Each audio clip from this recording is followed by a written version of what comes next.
옛날 옛적 연천 고을 남쪽 끝자락에 흑송마을이라 불리는 조용한 마을이 있었습니다. 이 마을에는 젊고 아름다운 과부 홍련이라는 여인이 홀로 살고 있었지요. 그녀는 일찍 남편을 여의었으나 서방이 남겨준 전답과 재산이 넉넉하여 굶주릴 일은 없었습니다. 무엇보다 장에 나가서 색다른 물건을 사들이는 것이 그녀의 유일한 낙이었지요. 다니야, 내일이 장날이지 예. 마님, 초하루라 내일 장이 크게 썬다고 했습니다요. 하면 내일 장에 나가 볼 터이니 채비를 해놓거라. 알겠사옵니다. 마님, 다음날 아침 홍련은 몸단장하고 시녀단 이를 데리고 곰솔 장터로 향하였습니다. 장터는 인산인해, 사람들로 북적였고 좌판마다 온갖 물건들이 펼쳐져 있었지요. 홍련은 여기저기 기웃거리며 새롭고 눈에 띄는 물건이 없나 살펴보았습니다. 별다른 게 없구나. 다 내가 이미 가진 것들이네.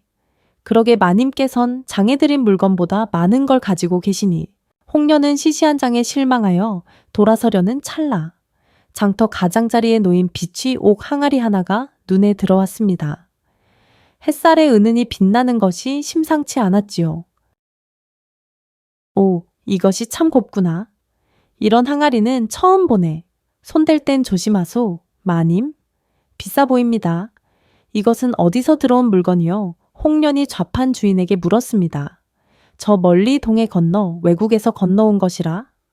하오, 이 고을엔 딱 하나 들어온 귀물이지요. 그런 말이요, 스문양이요. 스문양이나 이리 작은 항아리가 귀한 물건이니 그만큼 값어치가 있는 것이지요. 홍련은 잠시 망설이다가 결국 지갑을 열었습니다. 줬소, 스문양 드린다. 이렇게 곱고 희귀한 것을 두고 갈 수는 없지. 아이고, 복 받으실 것이오. 항아리를 얻은 홍련은 룰루랄라 흥에 겨워 집으로 돌아가고 있었습니다. 그런데 그때였습니다. 툭 쨍그랑 누군가와 어깨가 부딪히며 그녀의 품 안에 있던 항아리가 바닥으로 떨어졌고 한순간에 산산조각이 나고 말았지요. 아이고야, 이게 무슨 일이냐? 20양짜리 항아리가 어이쿠, 실례했소이다. 일부러 그런 건 아니오. 총각, 이게 보통 물건인 줄 아시오. 돈 주고도 못 구할 귀한 것이오. 그게 그렇게나 귀한 것이었소. 젊은 총각은 당황한 눈빛으로 항아리 조각을 바라보았습니다. 20냥 주고 방금 산 것이오. 이걸 어찌할 것이냐 말이오. 총각은 곤란한 표정으로 말했습니다. 면목 없습니다. 하지만 지금은 당장 그 돈이 없어. 대신 며칠간 일하며 갚으면 안 되겠소. 홍련은 어처구니가 없었습니다. 내 오늘 처음 본 총각을 어찌 믿으란 말이오. 말만 번지르르하게. 그때 옆에서 조용히 듣고 있던 단인가 나섰습니다. 마님, 보기엔 저 총각 가진 것도 없고 당장 물어낼 돈도 없어 보입니다. 어차피 우리 집에 일손이 부족하니 하루에 한 냥 어치씩 일시키는 건 어떨는지요. 홍련은 망설이다가 총각을 다시 살펴보았습니다. 키가 크고 어깨가 떡 벌어진 데다 눈빛도 어딘지 모르게 맑고 순한 느낌이었습니다. 그래, 마침 머슴자리가 비어 있었던 터라. 그리하겠소. 대신 똑똑히 갚고 가시오. 이렇게 하여 20양짜리 옥 항아리를 깨뜨린 대가로 총각은 홍련의 집에서 머슴일을 하게 되었습니다. 그래, 총각 이름이 무엇이오? 곰쇠라 하오이다. 곰쇠? 이름 참 수더분하구려. 홍련은 단 이에게 지시해 곰쇠를 머슴방으로 안내하라 했고 그렇게 하루가 저물어 갔습니다. 그날 밤 안방에 누운 홍련은 괜히 곰쇠가 신경 쓰이기 위해 시작했습니다. 젊고 준수한 사내가 저기 있다니 별일은 없겠지. 하지만 그 두근거림이 그녀가 곰쇠에 품게 될 감정의 시작인 줄은 아직 몰랐습니다. 다음날 아침 해가 중천을 향해 오를 즈음 홍련은 안방 창문으로 머슴방 쪽을 힐끗 바라보았습니다. 다니야, 아직 곰소에 저 총각 안 일어났느냐 얘. 마님, 아직도 코를 골고 자고 있습니다. 뭐라 해가 중천인데도 일어나질 않았다니. 머슴이란 놈이 어찌 저리 태평하단 말이냐. 화를 억누른 채 홍련은 조심스레 곰새가 있는 머슴방으로 다가갔습니다. 문을 살며시 열어보니 정말로 곰새는 뒹굴며 깊은 잠에 빠져 있었습니다. 얼굴은 천진난만하니 꼭 아이처럼 자고 있었지요. 홍련은 다가가서 어깨를 살짝 흔들었습니다. 이보게, 곰쇠, 해가 중천이요. 얼른 일어나야지. 으응? 네. 곰쇠는 눈을 개슴츠레 뜨더니 다시 이불을 덮고 말았습니다. 이 사람아 이제부터는 머슴이라 하였으면 마당도 쓸고 장작도 패고 할 일이 태산이란 말이오. 곰새는 마지못해 이불을 걷어내고 일어섰습니다. 옷매무새를 가다듬고 마당으로 나왔지요. 이 빗자루로 마당을 깨끗이 쓸어보시오. 네. 곰쇠는 빗자루를 들고 마당을 쓸기 시작했으나 그 모습이 어딘가 어설펐습니다. 먼지보다 흙을 더 날리고 빗자루 끝은 자꾸만 돌담에 부딪히기 일쑤였지요. 단인가 그 모습을 보다 못해 다가갔습니다. 이보게요. 곰쇠, 빗자루는 이렇게 잡고 이렇게 움직여야 한다니까요. 허허, 이거 머슴살이가 생각보다 어렵구려. 그렇게 마당 청소를 마친 곰쇠는 곧바로 다음 일로 변통 비우기를 명받았습니다. 이번에는 저 뒤뜰의 변통을 비워주시오. 예? 변통이라 똥통 말이오. 그래요. 그걸 마을 동쪽 밭까지 가져다 뿌려야 하오. 곰쇠는 난생 처음 맡아보는 대소변 냄새에 얼굴을 찌푸리며 지게를 메고 변통 앞에 섰습니다. 코를 꼭 막고 한 손으로 푸다 보니 바닥에 질질 흘리는 것이었지요. 아이고, 그리하면 안 된다니까요. 탄인가 발을 동동 구르며 말했습니다. 두 손으로 해야지 한 손으로는 바닥에 다 흘린단 말이오. 결국 곰소에는 얼굴을 일그러뜨리며 양손으로 똥을 푸기 시작했습니다. 임에는 땀이 맺히고 눈은 풀렸으며 한숨이 절로 터졌지요. 이게 20냥짜리 항아리 값이란 말이오. 20냥 값어치 치르려면 똥이든 장작이든 다 해야지요. 곰소에. 변통을 메고 비틀거리며 밭까지 갔다 온 곰새는 온몸에서 악취가 진동했습니다. 단이는 우물가로 그를 데려가 씻기게 하였습니다. 거기서 옷을 벗고 몸을 깨끗이 씻으시오.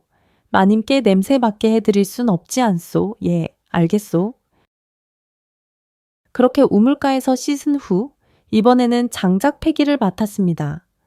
홍련은 직접 도끼를 건네주며 말했습니다. 이 장작을 저만큼 패보시오. 오늘 저녁에 찜을 할 예정이라 장작이 많이 필요하오. 장작 패는 건 어릴 적에 좀 해봤소이다. 하지만 그 말과는 달리 곰새는 도끼질을 몇 번 하더니 이마에 멍이 들고 말았습니다. 도끼날이 빗나가 장작이 아니라 자신의 발등을 내리칠 뻔한 것이었지요. 허허, 어찌 이리도 서툴단 말이오. 홍련은 한숨을 쉬었습니다. 다니야, 이 정도면 오늘 하루 값은커녕 반이반도 못 건지겠구나. 그렇게 저녁이 되고 홍련은 안방에 앉아 마당을 바라보며 조용히 중얼거렸습니다. 하지만 참 희한한 총각이야. 일은 서툴러도 왜 일이 마음이 쓰이지. 그녀의 눈엔 곰새가 장작을 끙끙대며 패는 뒷모습이 자꾸만 아른거렸습니다. 다음 날 곰새는 다시 밭일을 맡게 되었습니다. 이번엔 참외밭으로 가서 참외를 따오라는 명을 받았습니다. 다니야, 곰새를 제 넘어 참외밭으로 안내해라. 알겠습니다. 마님. 곰새는 기운차게 밭으로 나갔습니다. 하지만 해가 저물 무렵 그는 빈손으로 돌아왔습니다. 요, 이러야. 이복의 곰소에 하루 종일 뭐 하다 온 것이오. 참외는 어디 있소. 아침에 밭에 도착하니 개미떼가 줄지어 이사 중이더이다. 방해가 될까 싶어 기다리다 보니 하루가 다 지나가 버렸소. 하, 그게 지금 말이오? 그럼 개미 이사 끝나기까지 기다렸다는 말이오. 예, 그리하였소. 홍련은 말을 잃고 말았습니다. 옆에 있던 단이는 슬쩍 속삭였습니다. 마님, 제가 보기엔 저 곰새가 어딘가 모자란 듯합니다. 바보가 틀림없습니다.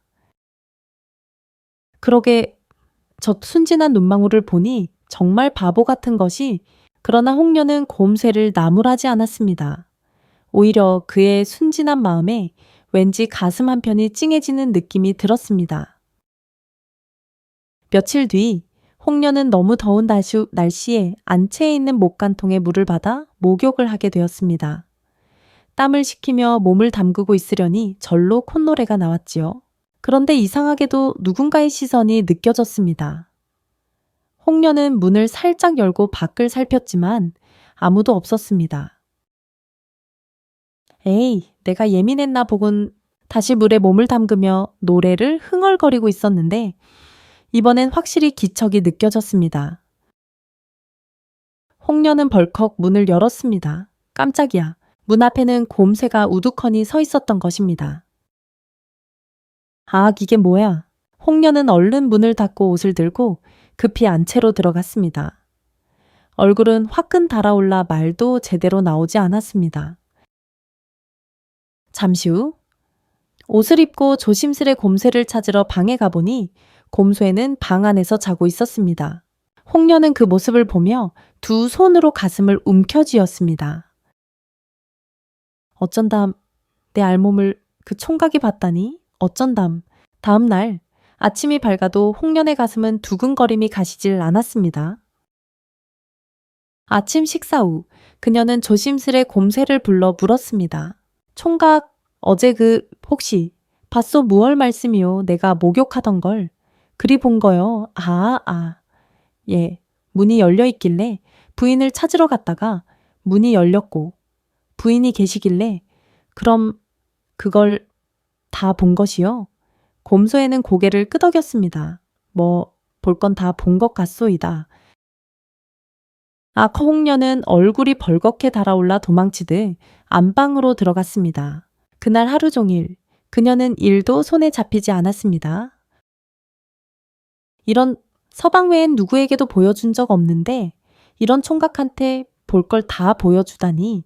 하지만 이상하게도 그 기억이 싫지만은 않았습니다. 곰새 그 녀석 순박하긴 해도 뭔가 자꾸 눈에 밟히는구나. 며칠이 흘렀습니다. 곰새는 여전히 어설프게 일하고 홍련은 매일 그를 눈길로 쫓았습니다. 스문양의 빚을 갚기 위한 스문알이 서서히 지나가고 있었습니다. 그리고 그들의 감정은 아주 은근히 싹트고 있었지요.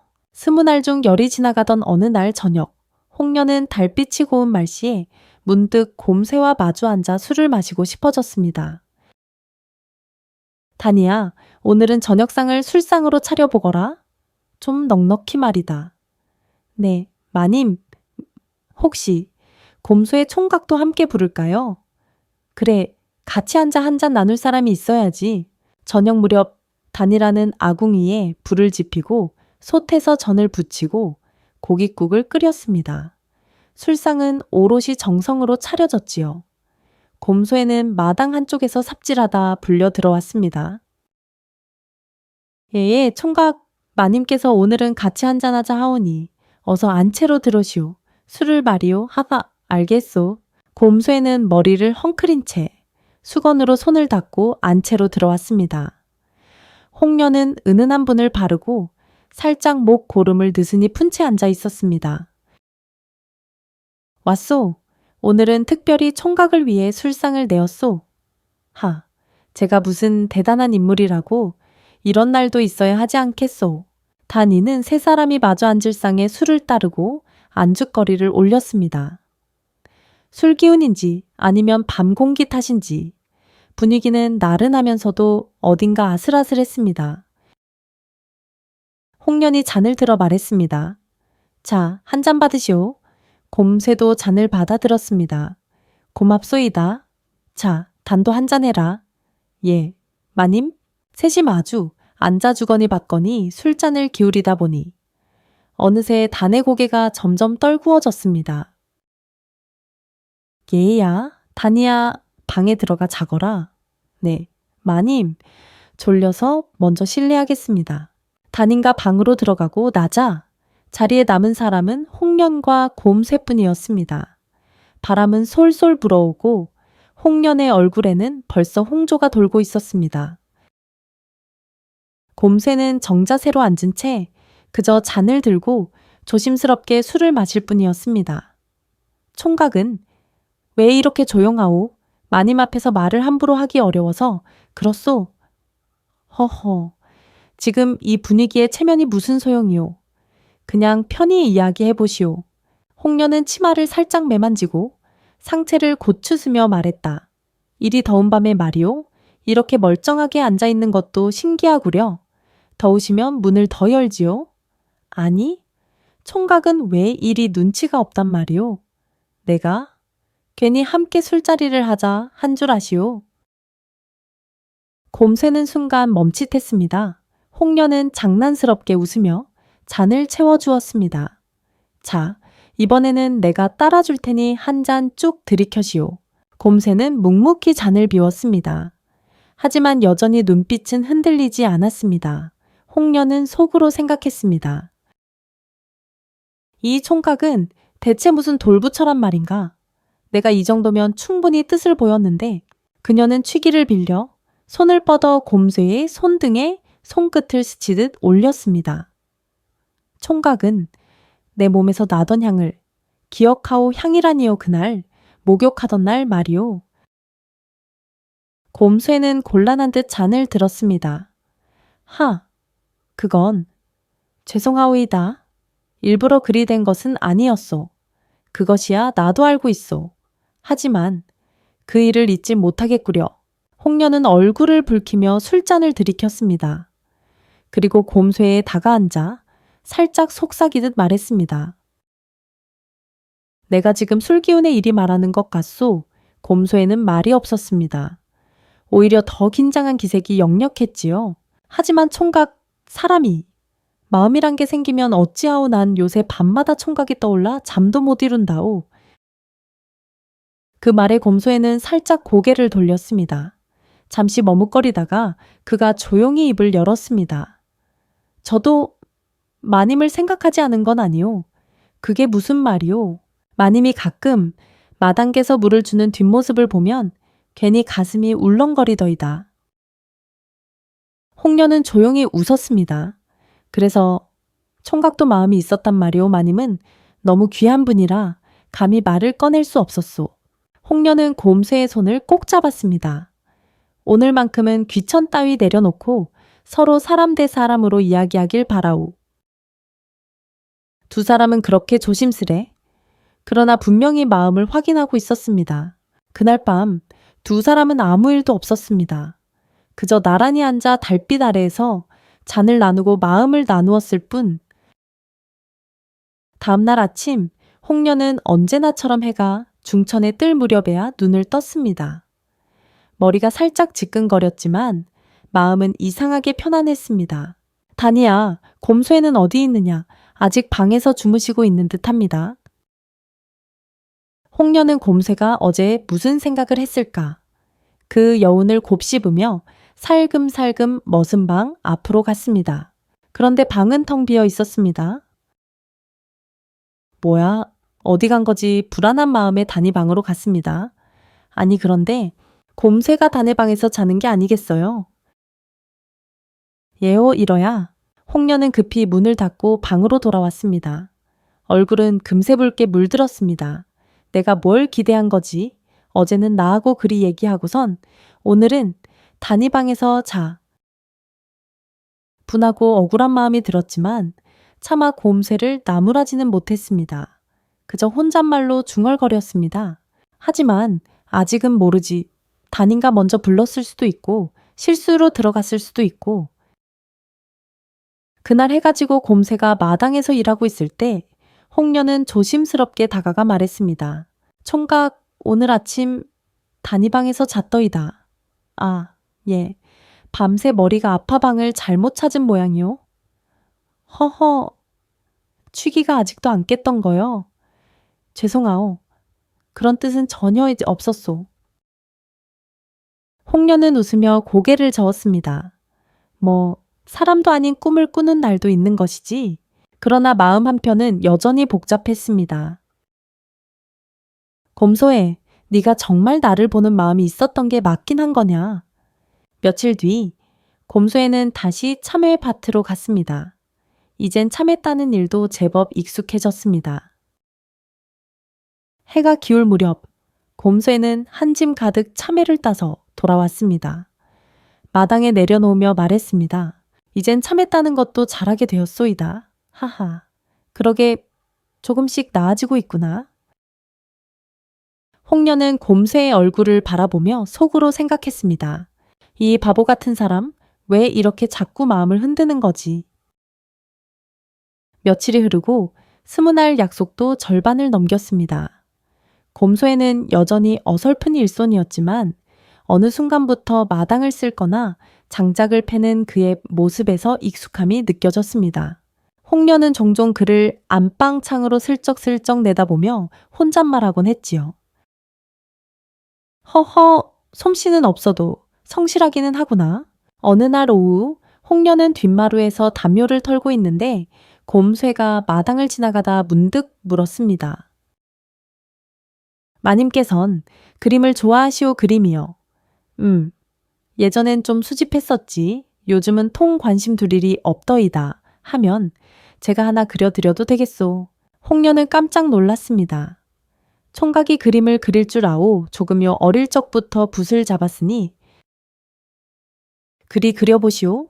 내가 볼 테니 하면 종이와 붓, 벼루가 필요하오. 홍련은 단 이에게 시켜 집안 서랍 깊숙이 보관해 두었던 먹과 붓, 옛 종이를 꺼내 오게 했습니다. 그리고 사랑채 앞 마루의 자리를 펴주었습니다. 곰새는 말 없이 먹을 깔고 부세물을 적신 뒤 흰 종이 위에 사군자를 그려나가기 위해 시작했습니다. 묵향이 솔솔 퍼지고 붓끝이 흐르듯 날리더니 어느새 난초와 매화, 국화, 대나무가 힘있게 펼쳐졌습니다. 홍련은 그 옆에 앉아 조용히 그림을 바라보며 속으로 중얼거렸습니다. 이 총각, 단순히 힘만 쓰는 농사꾼이 아니었구나. 곰쇠는 손끝으로 마지막 먹을 정리하더니 종이를 들어 조심스레 건넸습니다. 자, 보시오. 이게 제 솜씨요. 홍련은 그것을 받아보더니 순간 숨이 멎는 듯 했습니다. 선 하나하나가 살아 숨쉬듯 흐르고 먹의 번짐마저 절제된 아름다움이 있었습니다. 허허, 이게 총각이 직접 그린 것이란 말이오 직인이 없어 믿기 어렵겠지만 제가 그린 게 맞소이다. 이 정도면 20냥 값어치는 되겠구려. 그래서 빚은 이 그림으로 대신하겠소. 이제 나는 약속을 지켰으니 가보겠소이다. 곰쇠는 일어나 인사하려 했습니다. 하지만 홍련은 입술을 깨물며 그림을 가슴에 꼭 안았습니다. 안도 이건 팔 수 없소. 왜요? 그림을 팔면 총각도 같이 떠날 것 같으니. 곰새는 말 없이 그녀의 눈을 바라보았습니다. 홍련은 다시 천천히 입을 열었습니다. 20냥은 돈으로 받으려던 것이 아니오. 그저 빚을 핑계로 총각을 곁에 두고 싶었던 것이지요. 곰쇠는 멍하니 그녀를 보다가 조용히 웃었습니다. 그럼 이렇게 하시오. 그림은 마님께 드리겠소. 대신 남은 날 동안 마님의 어깨를 매일 주물러 드리겠소. 마음에 맺힌 것들까지 다 풀릴 수 있도록. 그날부터 곰새는 더 이상 일거리를 받지 않았습니다. 대신 매일 해질 무렵이면 홍련의 안방으로 들어가 그녀의 어깨를 조용히 주물러 주었습니다. 아, 거기요. 바로 그곳. 어휴, 거긴 너무 아파요. 조금만 참으시오. 뭉친 곳이오. 허허, 총각이 손끝은 어쩌면 이리도 정갈하오. 이상하게도 그의 손끝이 닿는 자리는 아프면서도 시원하고 시원하면서도 두근거렸습니다. 홍련은 점점 곰쇠의 손길을 기다리게 되었고 곰쇠 역시 조용히 그 옆을 지키는 것이 익숙해졌습니다. 며칠 후 두 사람은 장터에 나갔다가 길거리에서 한 여인이 깡패들에게 시달리는 모습을 보게 되었습니다. 이 년이 돈은 언제 갚을 거야 제발. 서방이 아픈 몸이라 조금만 더 기다려 주시오. 홍련이 기겁하며 소리쳤습니다. 총각, 제발 이러지 마시오. 괜히 끼어들면 또 다칠 수도 있어.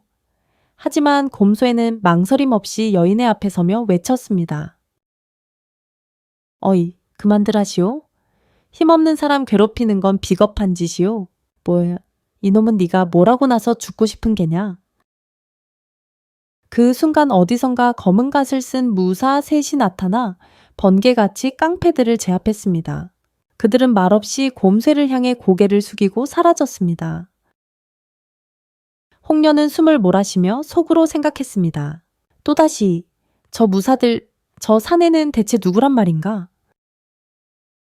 밤, 집으로 돌아온 홍련은 안방에서 창밖을 바라보다 혼잣말했습니다.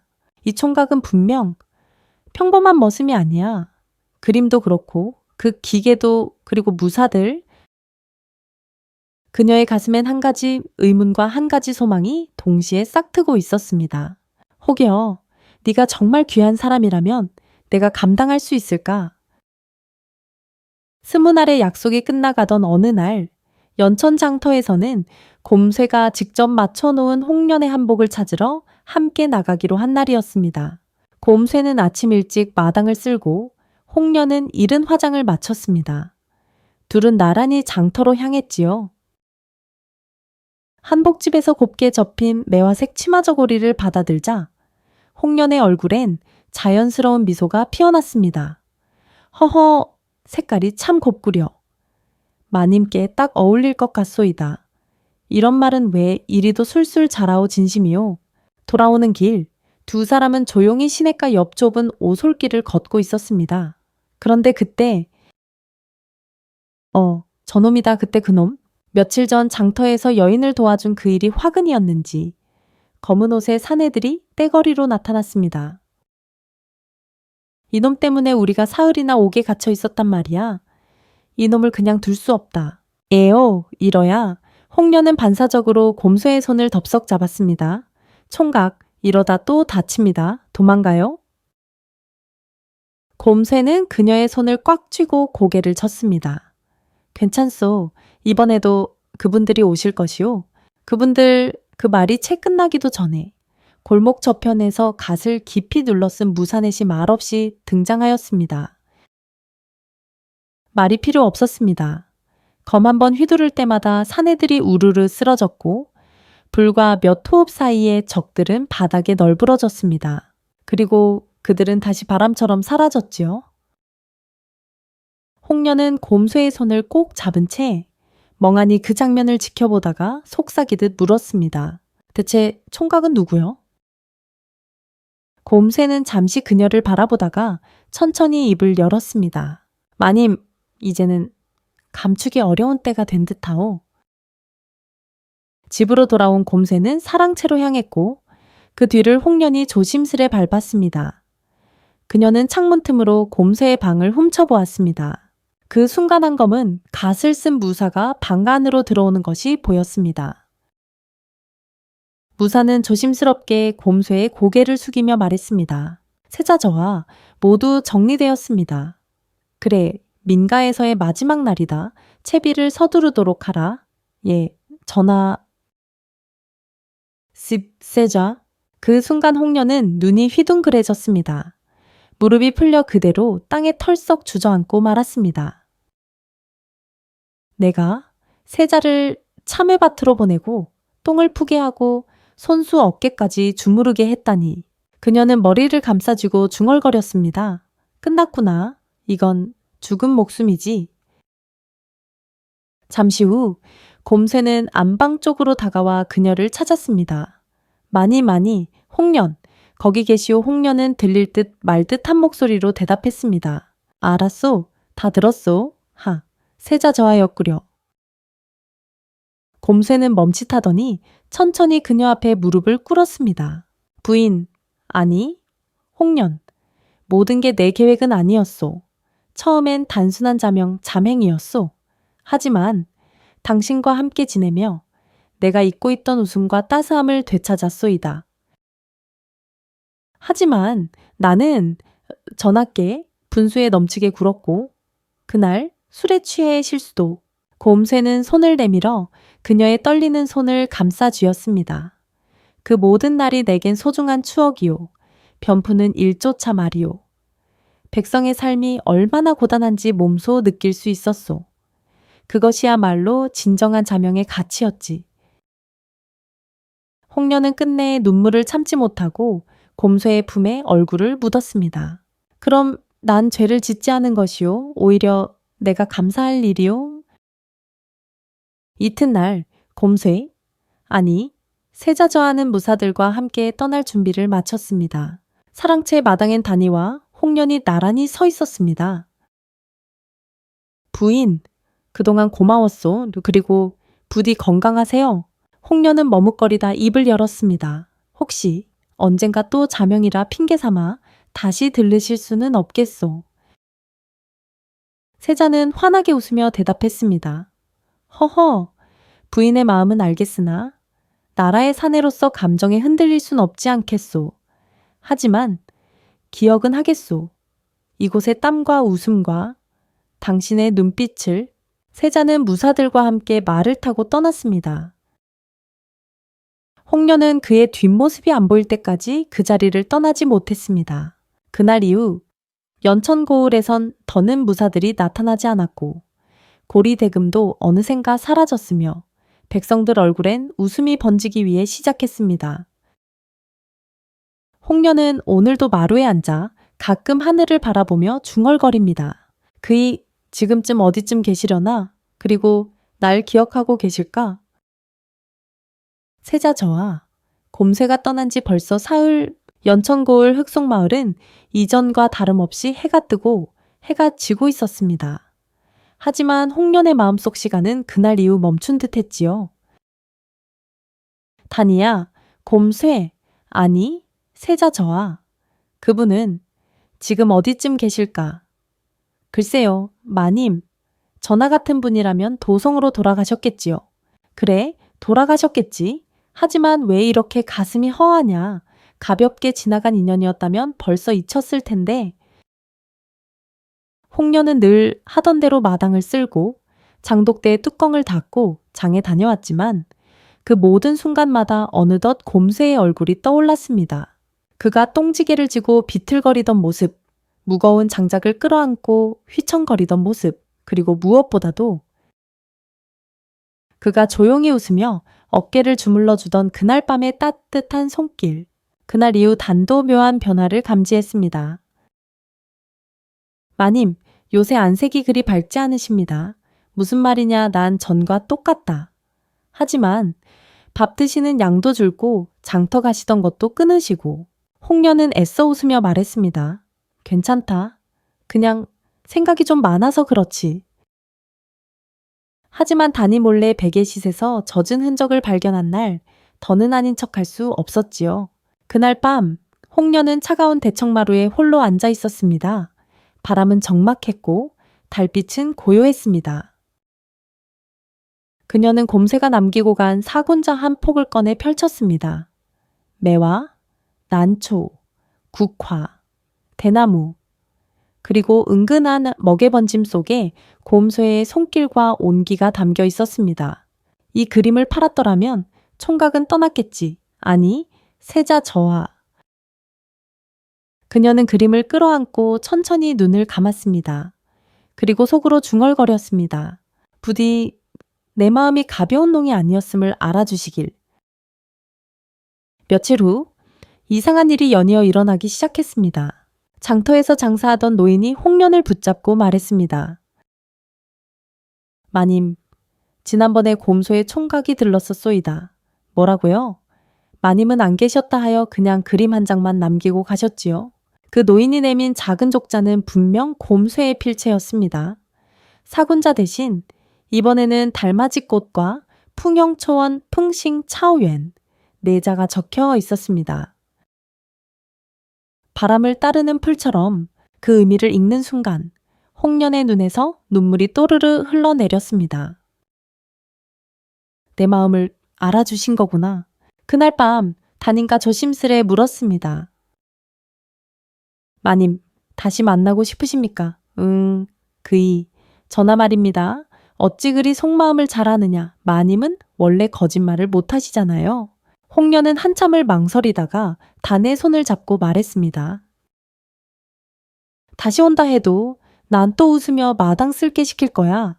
또 장작 패라 하고 참외 따오라 하고 그리고요 이번엔 어깨 대신 마음을 주물러 달라고 하겠지. 그리고 그날 밤 마을 어귀에 흙먼지를 일으키며 말을 탄 사내가 다가왔습니다. 갓을 깊이 눌러쓴 채로 집 앞에 말을 멈춘 그 사내는 조용히 단이를 불렀습니다. 혹시 홍련 마님께서 잘 계시느냐? 네, 누구십니까? 그냥 옅은 머슴이라 하시게. 그 말에 단이라는 눈을 동그랗게 뜨고 마루를 향해 달려갔습니다. 마님 마당에 그분이 오셨어요. 홍련은 말없이 서 있다가 천천히 바깥으로 나섰습니다. 달빛 아래 곰소에 아니 세자저하였던 그 사내가 서 있었습니다.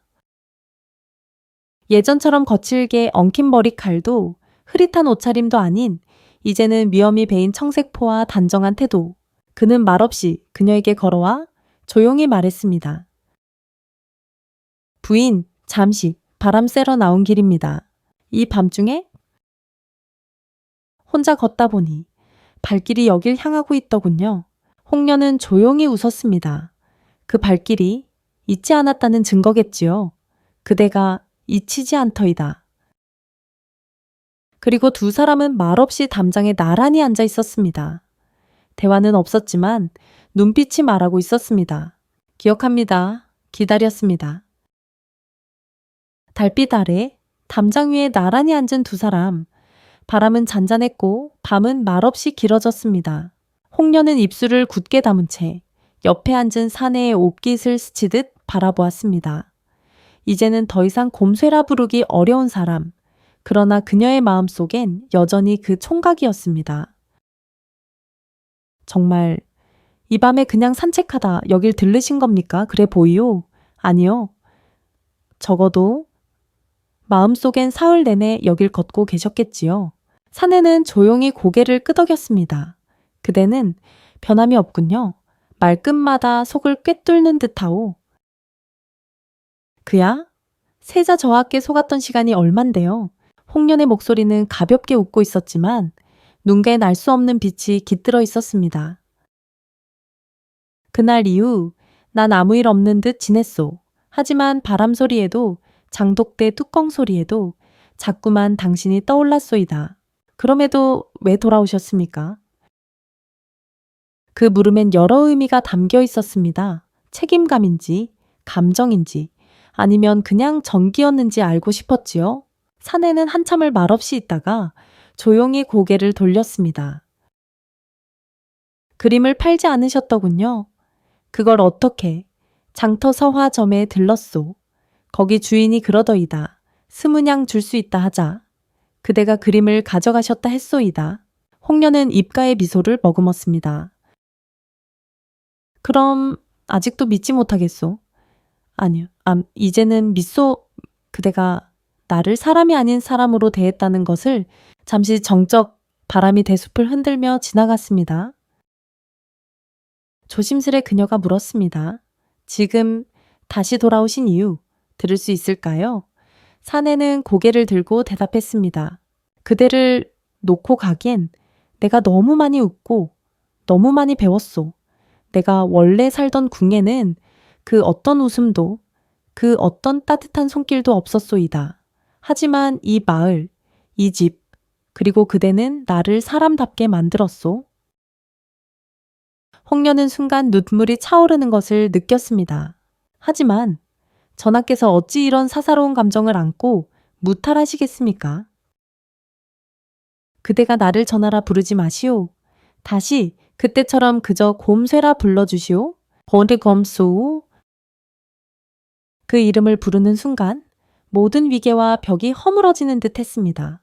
사내는 그녀의 손을 조심스럽게 잡았습니다. 홍련은 그 손을 뿌리치지 않았습니다. 그날 밤 두 사람은 안채에 마주 앉아 작은 술상을 사이에 두고 오랜만에 잔을 나누었습니다. 이 집의 창이 다시 느껴보니 좋군요. 저기 그날처럼 취하시면 이번엔 그냥 제 방에서 주무셔도 좋습니다. 허허, 그날이요 방에 잘못 들어가서 단이 방에서 혼쭐 났지요. 그 일 이후로 단이도 눈치를 얼마나 보던지 둘은 깔깔 웃었습니다. 조심스러웠던 분위기는 다시 예전처럼 따뜻해졌습니다. 그러나 새벽녘이 되자 사내는 일어설 채비를 하며 말했습니다. 이제 돌아가야겠소. 이렇게 금세 자주는 못 오겠소. 하지만 가끔, 정말 가끔 곰소해로 돌아온 이곳에 들를 수 있다면 그땐 내 자리를 비워두고 있어 주시겠소. 홍련은 천천히 고개를 끄덕였습니다. 그 자리는 언제나 제 마음 안에 비어 있었으니 사내는 그 말을 들으며 그녀의 손등에 입을 맞추고 조용히 마당을 나섰습니다. 그리고 담장 너머에서 한 무사가 다가와 속삭였습니다. 전하, 말은 준비되어 있습니다. 조용히. 그녀가 아직 보고 있소. 사내는 마지막으로 한번 돌아보았습니다. 창호 사이로 비쳐오는 홍련의 그림자, 아직도 그 자리를 지키고 있었지요. 그날 이후 연천고을엔 또다시 평온이 찾아왔습니다. 홍련은 여전히 마당을 쓸고 우물가에 장독대를 닦고 참외밭도 돌보았습니다. 단지 가끔 창문 너머로 들리는 말발굽 소리에 귀를 기울이는 일만 늘었을 뿐입니다. 곰쇠, 그대 언제 또 들르실 거요?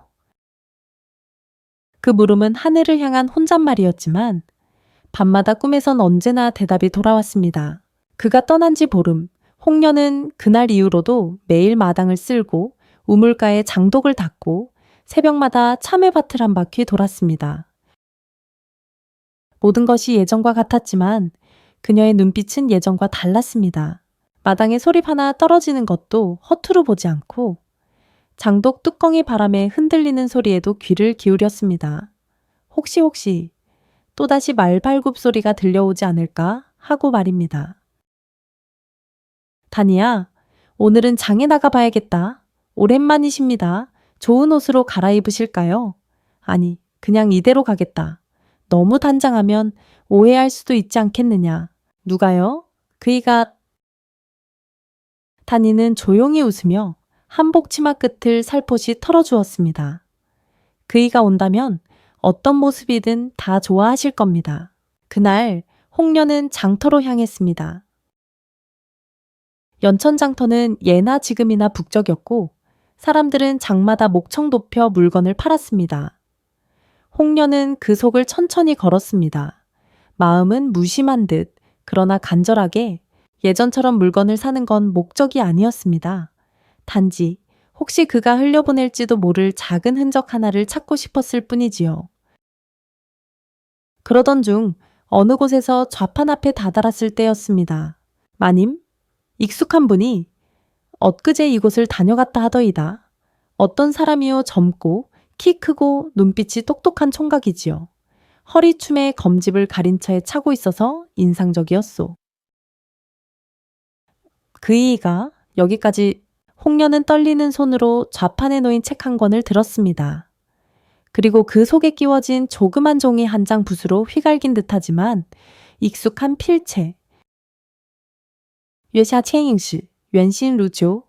달빛 아래에 그대 그림자 볼 때마다 나의 마음은 여전하오. 홍련은 입술을 앙다물었습니다. 장터 한복판이었지만 눈물이 금세 눈가를 적셨습니다. 그날 밤 그녀는 종이를 베갯머리에 고이 두고 잠에 들었습니다. 꿈속에서 그는 예전처럼 대문을 열고 성큼 들어와 웃고 있었지요. 마님, 오늘은 마당을 제가 쓸겠소이다. 허허, 참말이오. 그 대신 참외는 그대가 따오시오. 둘은 꿈속에서도 웃고 또 웃었습니다. 그러나 아침이 밝아오자 그 웃음은 이슬처럼 사라졌습니다.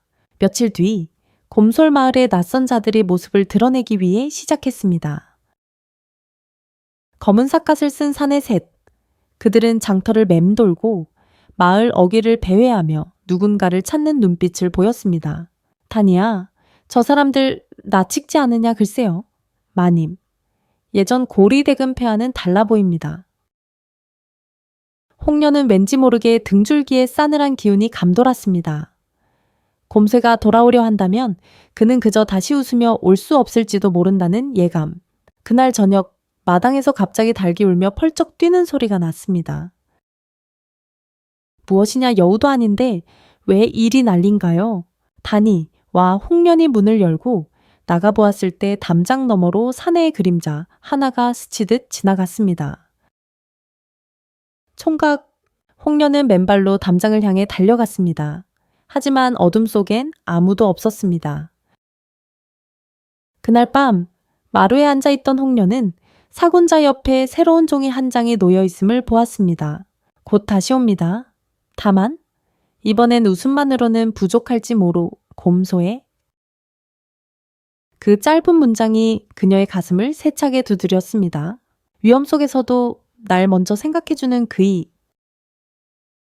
홍련은 입술을 앙다물며 담장 너머 어둠을 응시했습니다. 곰소에 다시 올 거라 했지. 그러면 난 기다릴 뿐. 다음날 새벽, 홍련은 혼자서 참외밭으로 나갔습니다. 이슬 내린 들판에선 풀벌레 소리만 가득했습니다. 총각 이 길을 따라 다시 오게 된다면 내가 그대를 처음 만났던 그 눈빛으로 다시 맞아주겠소. 그녀는 밭 한가운데 서서 동쪽 하늘이 밝아오는 것을 조용히 바라보았습니다. 흑속 마을에 다시 검은 그림자가 드리웠습니다. 처음엔 장터에서, 다음엔 우물가 근처에서, 그리고 이제는 홍련의 담장 근처까지. 다니야, 오늘도 저 사내들이 마을 어귀에서 얼쩡거리더냐, 예. 마님, 아침에 장에 가니 똑같은 삿갓을 쓴 자들이 우두커니 서 있더이다. 홍련은 담장 쪽으로 시선을 돌렸습니다. 며칠 전 누군가의 손에 붙들렸던 닭이 발버둥 쳤던 바로 그 자리. 이상했습니다. 그 후 담장 아래 풀숲 펜 발자국이 계속 남아 있었고 매일 밤 마당 어딘가에서 기척이 느껴졌습니다. 그가 남긴 쪽지처럼 웃음만으로는 부족할 날이 오고 있는 듯 했습니다. 그날 저녁, 마을 동쪽에서 말발굽 소리가 들려왔습니다. 홍련은 순간 가슴이 두근거려 마당으로 달려나왔습니다. 그런데 이번에는 곰새가 아니라 검은 갓을 쓴 사내 3명이 말을 탄 채 멈춰 서 있었습니다. 가장 앞에 사내가 낮고 거친 목소리로 말했습니다. 이 집이 바로 그녀잖아. 예, 바로 여기랍니다. 생각보다 크고 반듯하군. 홍련은 담 너머에서 그 말소리를 듣고 숨을 죽인 채 귀를 기울였습니다. 그 녀석이 다시 들렀단 말이지. 세자의 잠행이라. 하찮은 여인 하나 때문에 자명의 감정을 실었다는 게냐. 그 여자를 붙잡아두면 녀석도 자연히 따라오겠지요. 홍련은 등골이 서늘해졌습니다. 분명 지금 들은 말엔 세자, 녀석, 그리고 붙잡는다는 단어가 함께 있었습니다. 그녀를 노리는 건 단지 한 여인이 아니라 그와 연결된 사람이기 때문이었습니다. 그날 밤 홍련은 다니에게 꼭 안겨 잠들었습니다. 마님, 무서우십니까? 무섭지. 하지만 그보다도 그이가 또 다치게 될지 그게 더 무섭다. 다음날 새벽, 참외밭으로 가던 다닌가 초가 옆 숲에서 찢어진 옷자락 한 조각을 발견했습니다.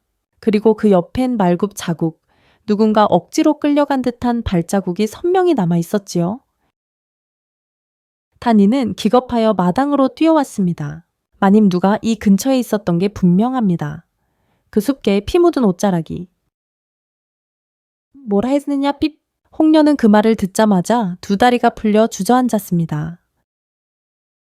설마 곰소의 아니 다니는 급히 물을 떠다 주었습니다. 마님, 혹시나 해 묻겠습니다만 그이가 혹 아직 이 마을 근처에 계시는 거 아닙니까? 모른다. 하지만 왠지 그런 느낌이 계속 들었어. 어제 담장 아래에도 뭔가 놓여 있었지. 그날 저녁 담장 밑에 하얀 수건에 쌓인 작은 쪽지 하나가 놓여 있었습니다. 함정이다. 움직이지 말고 나만 믿으시오. 곰소에 홍련은 그 종이를 쥔 채 한참을 아무 말도 하지 못했습니다. 곰쇠가 근처에 있다는 사실만으로도 안심되었지만 그가 위험에 노출되었다는 사실 또한 두려웠습니다. 총각, 이번에도 나 때문에 그 시각 마을 외곽 동굴. 곰쇠는 검은 복장을 한 채 몸을 낮추고 숲을 살피고 있었습니다. 그의 곁엔 무사 하나가 조용히 무릎 꿇은 채 말했습니다. 전하, 그들이 마님을 노리는 것이 확실합니다. 역시나 내 예상대로군. 여인을 건드려 나를 끌어내겠다는 심산이야. 직접 구출하십니까? 아니다. 아직 손 쓰지 말라 했다. 홍련이 다칠 수 있다. 곰쇠의 얼굴엔 단호한 기색이 맺혀 있었습니다. 다음날 밤, 홍련은 혼자 안채에 앉아 등을 돌리고 자수를 놓고 있었습니다. 그러다 문득 마당 쪽에서 발소리 한 줄기가 들렸습니다. 그녀는 바늘을 멈추고 살그머니 방문을 열었습니다. 마당 한가운데 갓을 쓴 사내 하나가 서 있었습니다. 총각. 그러나 그 순간 그 사내는 검은 천을 꺼내 그녀의 입을 틀어막았습니다. 조용히 하시지요. 우리도 그대 다치게 하고 싶지는 않소이다. 홍련은 힘껏 발버둥 쳤습니다. 단인과 마루를 나와 마님하고 외치자 다른 사내 둘이 달려들어 단도 제압했습니다. 그를 유인할 미끼로 쓰기엔 충분하겠지. 그들은 곧바로 그녀를 끌고 말에 태워 동쪽 절벽 쪽 폐광으로 향했습니다. 한편 숲 어귀에서 그 광경을 지켜보던 곰소애는 주먹을 꽉 쥐었습니다. 놈들이 움직였다. 무사는 급히 물었습니다. 전하, 곧 추격하시겠습니까? 아니다. 지금은 기다려야 한다. 놈들이 홍련을 안전하게 폐광 안에 들이면 그때 내가 직접 나서겠다. 하지만 마님께서 위험하십니다. 곰쇠는 건 손잡이를 조용히 줄이며 낮게 말했습니다. 이번에는 정말로 피를 보게 될 수도 있다. 하지만 그 어떤 칼날이든 그녀의 머리카락 하나라도 다치게 할 순 없소. 그의 눈빛은 더 이상 곰쇠라는 머슴의 눈빛이 아니었습니다. 그건 왕세자이자 사랑을 지키는 사내의 눈빛이었습니다. 폐광은 오래전 버려진 탄광으로 입구엔 수풀과 넝쿨이 뒤덮여 있었고 안쪽은 젖은 돌과 칙칙한 바람이 가득했습니다. 홍련은 손이 뒤로 묶인 채 차디찬 돌바닥에 무릎 꿇고 앉아 있었습니다. 눈앞엔 3명의 사내가 칼을 벽에 기대 세워두고 서로 낮은 소리로 주고받고 있었습니다. 이 여자 하나로 그놈을 꿰어낼 수 있을까 세자라는 놈, 분명 나오게 돼 있지. 감정을 드러낸 순간부터 약점이 된 거다. 홍련은 이를 꽉 깨물었습니다. 내가 약점이라 하지만 맞는 말이긴 하구나. 그이가 나 때문에. 몸이 떨리는 건 추위보다도 분노와 두려움 때문이었습니다. 그 시각 폐광 입구 위쪽 능선. 곰소에는 검은 복장의 무사들과 함께 낮은 자세로 숲에 숨어 있었습니다. 전하, 내부 구조는 확인됐습니다. 출입로는 하나, 배후는 막혀 있습니다. 놈들의 수는 3명, 무기 상태는 중급, 방심은 금물입니다. 곰쇠는 눈을 감고 한숨을 내쉬었습니다. 그리고 조용히 검집을 풀며 입을 열었습니다. 이번 작전엔 명령이 없다. 내가 먼저 들어간다. 아무도 따라오지 마라. 단, 내가 휘장을 벗기면 그때 진입하라. 무사들이 놀란 표정으로 고개를 들었습니다. 전하, 왜요, 바삼맛. 나는 지금 왕세자가 아니라 그 여인의 곁을 지키는 사내일 뿐이다. 곰쇠는 조용히 몸을 일으켰습니다. 폐광 안 사내 하나가 입구를 살피러 나온 순간 뒤에서 날아든 그림자 하나 턱 한 방에 쓰러진 사내는 말할 틈도 없이 기절했습니다. 곰쇠는 그의 옷을 벗겨 입고 삿갓을 눌러 쓴 뒤 아무 말 없이 안으로 들어갔습니다.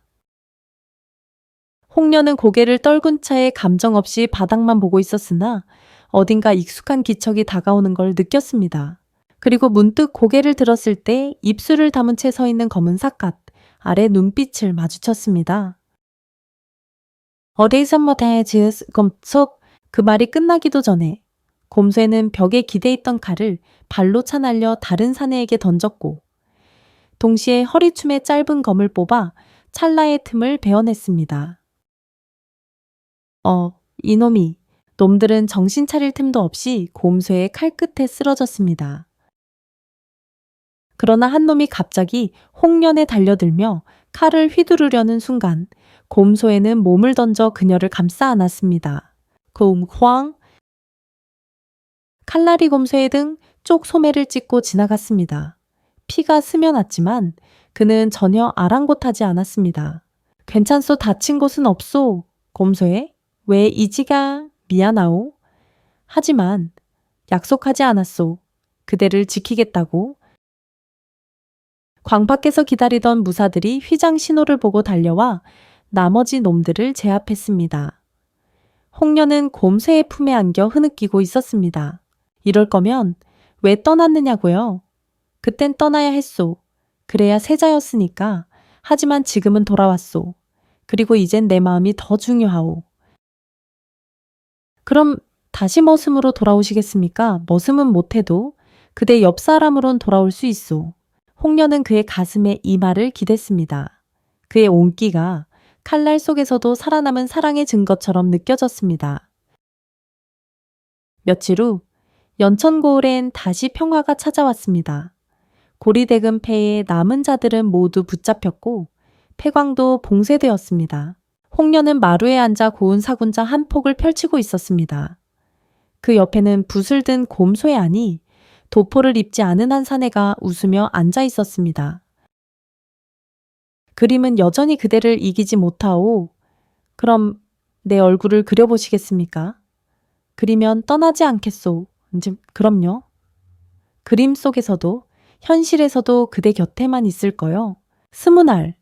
처음엔 빚을 갚기 위한 머슴살이었고 그 다음은 정체를 감춘 사랑이었고 마지막은 목숨을 건 구원이었습니다. 그리고 이제 20알의 끝은 곧 새로운 시작이 되었습니다. 그날 이후로 연천은 조용했습니다. 봄이 끝자락에 다다르자 논두렁엔 물이 흐르고 장독 위엔 햇살이 내려앉았습니다. 홍련과 곰새는 사람들 시선을 피해 마을 어귀의 작은 촉에 몸을 숨기고 있었습니다. 참외밭도 손 봐야겠고 우물가 옆 바위는 여전히 미끄럽소이다. 이젠 그런 말투도 익숙하네요.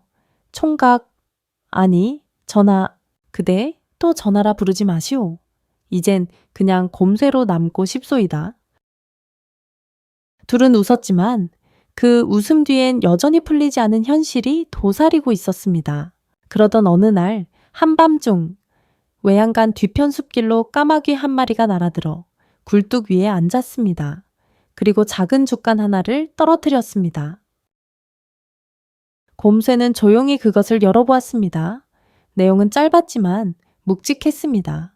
상단의 정객이 전하의 행방을 추적 중입니다. 궁중엔 이미 소문이 돌고 있사옵니다. 세자가 연천고을 과부와 밀회한다는. 곰새의 손이 떨렸습니다. 그 소문이 진실인지 거짓인지가 문제가 아니었습니다. 이제는 그녀가 세상의 입에 오르내리게 됐다는 것 자체가 문제였습니다. 다음 날 곰소에는 붓을 들고 종이에 몇 자를 써대려갔습니다. 그러나 한 자도 마치지 못한 채 손을 떼고 말았습니다. 그때 홍련이 조용히 방으로 들어왔습니다. 총각, 무슨 일 있소? 곰쇠는 한참 침묵하다가 입을 열었습니다. 그대, 나 때문에 세상에 오르내리는 게 두렵진 않소. 당신도 내가 세상에 혼자 남겨지는 게 두렵지 않소. 두 사람의 눈빛이 마주쳤습니다. 말보다 눈빛이 더 많은 것을 말해주고 있었지요. 며칠 뒤 연천장터엔 익숙하지 않은 이방 관리들이 들이닥쳤습니다. 그들은 술집과 서화적 객주를 돌며 말했습니다. 혹시 최근 낯선 사내가 고을에 들렀는가 젊고 장대하며 말투가 정중하고 물리에도 밝은 자. 그 질문은 사람들의 입을 조심스럽게 만들었지만 곧 소문은 바람처럼 번져 나갔습니다. 혹시 그 총각 말인가? 그 곰새라던 자. 요샌 마님과 함께 안 보이더니 들리는 말로는 아무개댁 마님과 머슴 사이가 심상치 않다더라. 소문은 곧 고을 수령의 귀에도 들어갔습니다. 연천 형암, 이 수가는 부하를 불러 조용히 속삭였습니다. 그 곰쇠라는 자, 신분이 심상치 않다 들었느냐? 예, 나졸들 사이에서도 얘기가 돌고 있사옵니다. 그가 서화에 능하고 무술 또한 범상치 않다고 합니다. 지켜보되 섣불리 손대지 마라. 이게 사실이라면 우린 눈앞에 호랑이를 모신 셈이니 그날 밤 곰쇠는 홍련에 말했습니다. 내일 나 혼자 장에 다녀오겠소. 위험하오. 이젠 어디서 누가 보는지 알 수가 없소이다. 그래도 가야 하오. 직접 눈으로 확인하고 나의 자리를 다시 정해야 하오. 홍련은 곰쇠의 옷깃을 잡고 한참을 말없이 서 있었습니다. 그러면 돌아올 것을 맹세하시오. 곰새는 고개를 끄덕였습니다. 그대가 기다린다면 나는 어디든 다시 돌아오겠소. 장터에서 그는 일부러 그림을 팔던 서화점에 들어섰습니다. 거기서 그는 어느 상단 상객과 눈이 마주쳤습니다. 상객은 곰새를 뚫어지게 보더니 조용히 다가와 말했습니다. 세자저와, 아니, 곰쇠공, 이대로 숨는다면 곧 역적의 미명을 쓰시게 될지도 모르옵니다. 그대는 누구요? 우리는 궁중 파수방과 연결된 자들입니다. 이미 궁궐은 시끄럽사옵니다. 전하의 자리를 노리는 자들이 소문을 확산시키고 있사옵니다. 곰새는 눈을 감았습니다. 이제 둘만의 문제가 아니게 되었구나. 그날 밤 초가로 돌아온 곰새는 조용히 홍련의 손을 잡았습니다. 곧 떠나야 할지도 모르오. 나는 기다릴 수 있소. 1000번이고 10,000번이고 하지만 그대가 혼자 남겨질 세상은 나와 함께 있을 때보다 더 거칠 수 있소이다. 그러면 나도 함께 가겠소이다. 곰새는 놀라 홍련을 바라보았습니다. 내가 머슴을 받아들였던 것도 그림을 팔지 않았던 것도 모두 내 선택이었소. 그러니 이제 당신을 따라가겠다 하는 것도 내 선택이오. 그 밤 그들은 작고 오래된 등잔불 아래에서 조용히 서로의 운명을 껴안았습니다. 밖에선 개 짖는 소리 하나 없이 고요했고 둘 사이엔 말이 아닌 온기만이 오갔습니다. 아침이 밝아왔습니다. 들녘은 안개에 잠기고 연천의 골목길은 물기를 머금은 기와 아래로 조용히 빛났습니다. 홍련은 이른 새벽 참외밭을 홀로 돌고 있었습니다. 들려오는 새소리에 문득 멈춰서 하늘을 올려다보았습니다. 하늘 한가운데 떠오르는 태양은 어제와 다르지 않았지만 그녀의 가슴은 어제보다 훨씬 무거웠습니다. 오늘 떠나는 날이구나. 안채에서는 곰쇠가 말없이 나무 상자 하나를 꾸리고 있었습니다. 그 안에는 오래된 붓 한 자루, 붉은색 천에 쌓인 손그림, 그리고 그녀가 처음 준 손수건 한 장이 조심스럽게 놓여 있었습니다. 단인가 나직이 물었습니다. 곰쇠? 아니, 전하 정말 가시는 겁니까요? 곰쇠는 짧게 고개를 끄덕였습니다. 지금 가지 않으면 모든 것이 뒤엉킬 것이요. 내가 세자인 걸 이제 세상이 알게 되었으니 더 이상 숨을 수는 없소이다. 마님은 괜찮으실까요? 곰쇠는 그 말에 대답하지 못하고 단지 손을 무릎 위에 얹은 채 오래도록 앉아 있었습니다. 마당 홍련과 곰쇠는 서로 아무 말 없이 마주 섰습니다. 그녀는 말없이 그의 옷깃을 다듬었습니다. 손끝이 닿자 곰쇠는 고개를 살짝 떨구었습니다. 이번엔 언제 돌아오겠습니까? 약속은 못하오. 궁안의 일은 내 뜻대로만 되지 않으니. 그럼 편지라도. 곰새는 작은 주머니를 꺼내 그녀 손에 쥐어주었습니다. 안에는 매듭진 붉은 실 하나가 들어있었습니다. 이 실을 푸는 날 내가 돌아올 것이오. 그 전까진 아무것도 묻지 마시오. 말 위에 올라탄 곰새는 고개를 돌리지 않았습니다. 홍련은 그 뒷모습을 오래도록 바라보다 끝내 총각 하고 불렀습니다. 곰새는 멈춰섰지만 돌아보지 않았습니다. 한 가지만 묻겠습니다. 말씀하시오. 당신이 나를 처음 본 그날 참외밭이 아니라 궁에서 만났다면 그때도 나를 좋아했을까요? 곰새는 한참을 망설이다가 낮게 대답했습니다. 그땐 감히 다가가지 못했을 것이요. 그러나 좋아했을 거요. 그건 지금과 다르지 않으니. 곰새가 떠난 뒤 집안은 고요했습니다. 단이는 몰래 훌쩍이며 부엌에 숨어 있었고 홍련은 마루에 앉아 조용히 붉은 실매듭을 바라보았습니다. 내가 이렇게 그를 기다릴 수 있을까? 아니, 기다리는 것밖에 할 수 있는 게 없을까? 그 순간 밖에서 말발굽 소리 하나가 들렸습니다. 그녀는 자리에서 벌떡 일어나 문 밖으로 달려나갔지만 그건 장을 가는 동네 상인이었습니다. 허탈한 웃음을 지으며 홍련은 천천히 마당을 돌았습니다.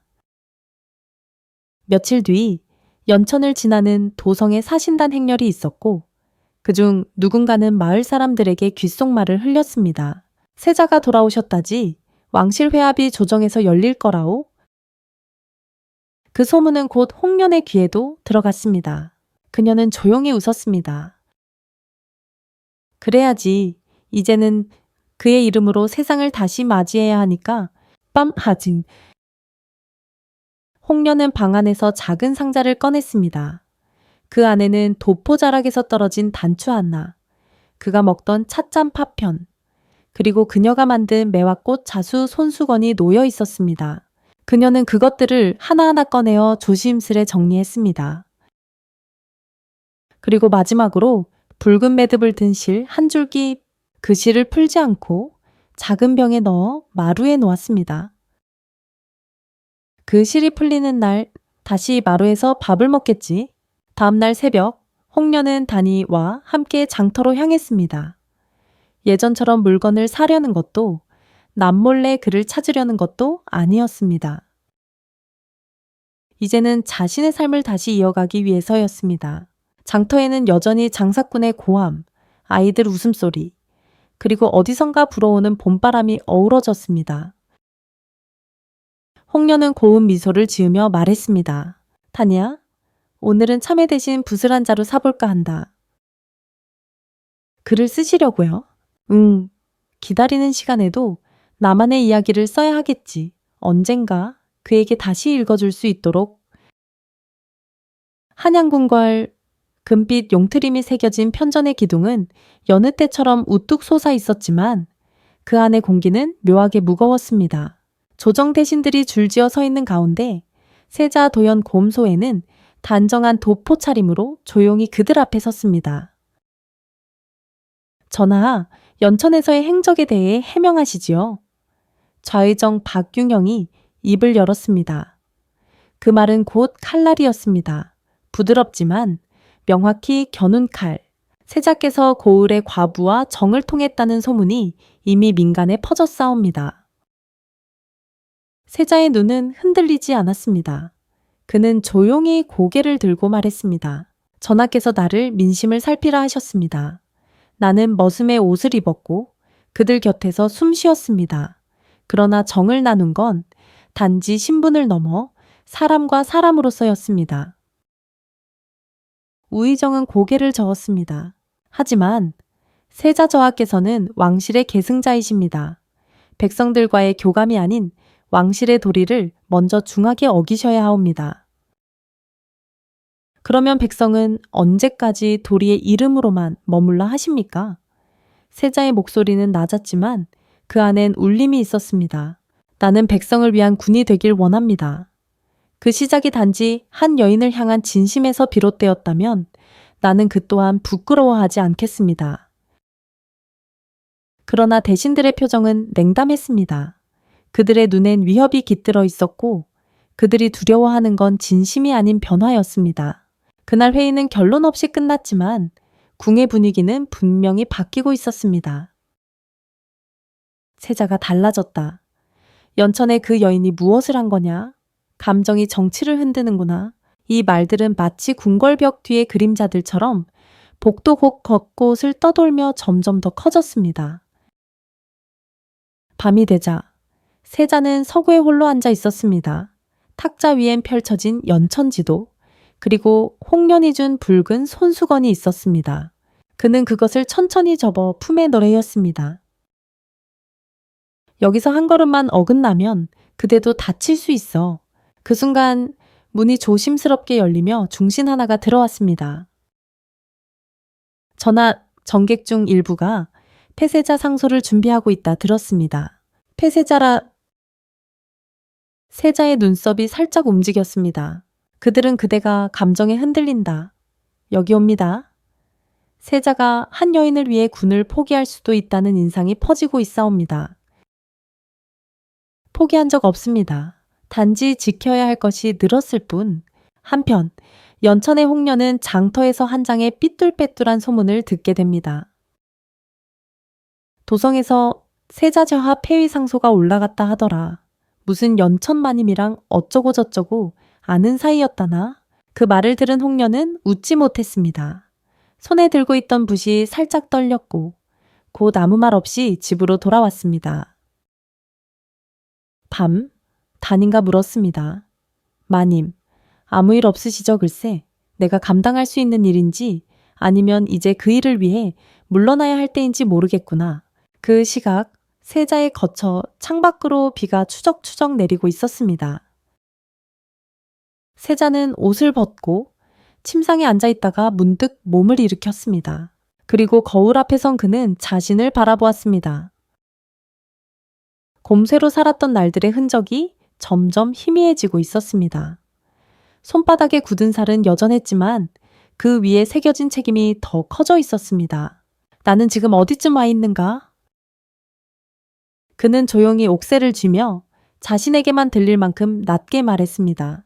그녀를 지키기 위해 군이 되려 했건만 그녀를 지키기 위해 군에서 물러나야 할 수도 있겠구나. 다음날 새벽, 세자는 비밀리에 조정에 한 신하를 불렀습니다. 연천으로 사람을 보내시오. 그녀가 더는 위험에 노출되지 않도록 그리고 이 말을 전해주시오. 지금은 떨어져 있어도 내 마음은 그대 곁을 떠난 적 없소. 세자의 침전, 깊은 새벽, 촛불은 이미 다 타버렸고 커튼 사이로 들어오는 달빛은 희미한 은색 그림자를 그려냈습니다. 곰소에, 아니 도영은 한참을 그 자리에 서 있었습니다. 머리맡엔 검은색 비단 한 폭이 펼쳐져 있었고 그 위에는 백지 한 장이 놓여 있었습니다. 그는 붓을 들어 그 백지에 글을 써 내려가기 위해 시작했습니다. 조용한 밤, 붓끝에서 피어나는 글씨는 진중하고 단호했습니다. 나는 스스로 왕위를 잇는 것을 내려놓고자 하옵니다. 전기 욕심이 되었고 진심이 짐이 되었습니다. 그러나 사랑이 죄라면 나는 1000번이라도 짓겠습니다. 그날 아침 조정회의장엔 세자의 글이 도착해 있었습니다. 대신들은 그 글을 보고도 말없이 서로 눈빛만 주고받았습니다. 좌의정은 한참을 침묵하다 천천히 입을 열었습니다. 이것은 자진하여서인가? 아니, 더 정확히 말하자면 자진유예요. 왕세자의 자격을 보류하겠다는 것이지 도망이 아닙니다. 누군가는 속으로 웃고 누군가는 입술을 깨물었습니다. 그러나 분명한 것은 하나였습니다. 세자가 먼저 검을 내려 놓았다는 것. 도성 바깥, 세자는 다시금 포승줄 없이 말에 올라 단 2명의 시종만 대동한 채 궁을 떠났습니다. 그의 입에서는 단 한마디 말도 없었습니다. 그저 품 안에 꼭 쥐고 있는 한 가지 홍련의 자수 손수건만이 흔들리고 있었습니다. 어디로 가시렵니까? 연천은 안 됩니다. 이제 그 마을조차 눈에 띄었으니 세자는 조용히 고개를 저었습니다. 연천으로는 가지 않소. 하지만 그녀와 약속했던 들판 하나, 산 하나는 잊지 않았소이다. 그 무렵 연천의 홍련은 여느 때처럼 참외밭을 돌보다가 우연히 단이 손에 들린 노란 봉투 하나를 발견했습니다. 마님, 이거 어젯밤 마당문 앞에 놓여 있었어요. 홍련은 조용히 봉투를 열었습니다. 그 안에는 짧은 글과 함께 검은 비단 한 조각이 있었습니다. 그대를 위해 모든 걸 내려놓았소. 하지만 마음은 여전히 그대 곁을 맴도. 홍련은 조용히 웃었습니다. 그 미소 속엔 눈물도 해탈도 사랑도 함께 담겨 있었습니다. 그날 밤 홍련은 장독대 뒤에 불을 지폈습니다. 작은 종이에 짧은 글을 써넣었습니다. 이제 나도 그대를 위해 아무것도 묻지 않겠소. 그리고 그 종이를 불에 태운 뒤 조용히 붉은 매듭을 든 실을 병에서 꺼내 다시 감았습니다. 내려놓음 속에 피는 사랑도 있다는 것을 이제야 알겠구나. 며칠 뒤 한양 외곽 작은 암자에서 머물던 도영은 스님에게 묻습니다. 이곳에선 세상 얘기가 들리지 않겠지요? 세상은 늘 입이 크고 귀가 밝습니다. 그러나 마음을 닫으면 그 소리도 이내 바람처럼 스쳐가지요. 내가 잃은 것이 올바른 것이었는지 모르겠습니다. 잃은 게 아니라 내려놓은 것이지요. 세상의 모든 걸 쥐고 가는 이는 없습니다. 하지만 사랑을 안고 걷는 이는 있습니다. 시간은 흐르고 봄은 완전히 지나 여름이 다가왔습니다. 연천은 더 푸르러졌고 궁궐은 여전히 정치의 수레바퀴를 굴리고 있었습니다. 그러나 민심은 조용히 움직이고 있었습니다. 장터에서는 속삭임이 들려왔습니다. 세자 저하, 자리를 내놨다지 그 연천 여인 때문이라더라. 하지만 그게 어찌 죄가 되겠는가. 제 마음에 드는 여인 하나 지키자고 자리를 버린 게 오히려 사람 같지 않나. 그리고 그 속삭임은 다시 조정의 일부 젊은 관료들의 입에도 오르내리기 위해 시작했습니다. 도영저하는 백성을 알고자 했던 유일한 군일지도 모릅니다. 언젠가 그가 돌아온다면 우린 지켜봐야 합니다. 사람을 지키려 한 자가 나라를 지킬 수 있는지. 한여름, 연천의 들녘은 초록빛으로 가득 찼고 참외꽃은 노란 미소처럼 여기저기 피어 있었습니다. 그늘에 장독대는 고요했고 종종 참새들만이 부리로 장독을 쪼아댔습니다. 홍련은 모처럼 바느질을 내려두고 마당 그늘에 앉아 찬물 한 사발을 마시고 있었습니다. 뺨에 닿는 바람은 후끈했지만 어디선가 불어오는 바람결은 여전히 그의 향을 품고 있는 듯 했습니다. 이제는 너무 오래 지났나. 그녀가 그렇게 중얼거릴 때 마을 어귀에서 말발굽 소리가 들려왔습니다. 저 마님단인가 숨을 헐떡이며 달려왔습니다. 마을 입구에 도포를 입은 사내가 한 명. 근데 어디서 본 듯한 느낌이 말도 없이 장터 쪽으로. 홍련은 잠시 눈을 감았습니다. 심장이 서서히 빠르게 뛰기 위해 시작했습니다.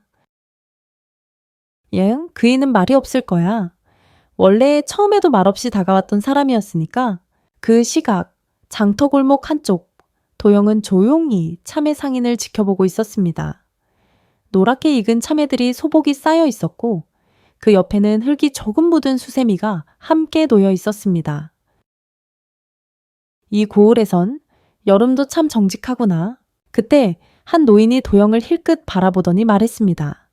이 동네 사람은 아닌 듯하구려. 누구 찾는가 안요? 예전 인연이 잠시 생각나서 들렀을 뿐입니다. 노인은 고개를 끄덕이며 웃었습니다. 그 인연 잊을 수 없는 얼굴인가 보지? 그렇습니다. 참외꽃이 피기 위해 시작한 뒤 그 꽃이 지는 법도 그에게 배웠으니까요. 그날 저녁 무렵 홍련은 아무 말 없이 수건을 들고 장터 골목으로 향했습니다. 해가 기울어지고 긴 그림자가 드리우고 사람들은 하나둘장을 접고 있었습니다. 그러던 중 참외 좌판에 조용히 서 있는 도포 차림산에 하나가 눈에 들어왔습니다. 멀리서 보아도 익숙했습니다. 그의 어깨, 그의 등, 그리고 그 손에 쥔 붉은 자수 손수건까지도. 도영, 그녀가 작게 속삭이자 그가 천천히 돌아보았습니다. 눈빛은 그대로였습니다. 하지만 그 안에는 더 많은 것들이 담겨 있었습니다. 시간, 슬픔, 후회, 감탄, 그리고 여전히 식지 않은 사랑. 두 사람은 말없이 서로를 바라보다가 홍련이 먼저 고개를 숙였습니다. 이제는 다시 올 줄 몰랐습니다. 나도 그럴 줄 알았습니다. 하지만 여름이 오고 바람이 불자 그대가 있던 그늘로 다시 발이 향하더군요.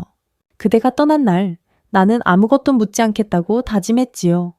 그런데 이젠 조금 묻고 싶어졌습니다.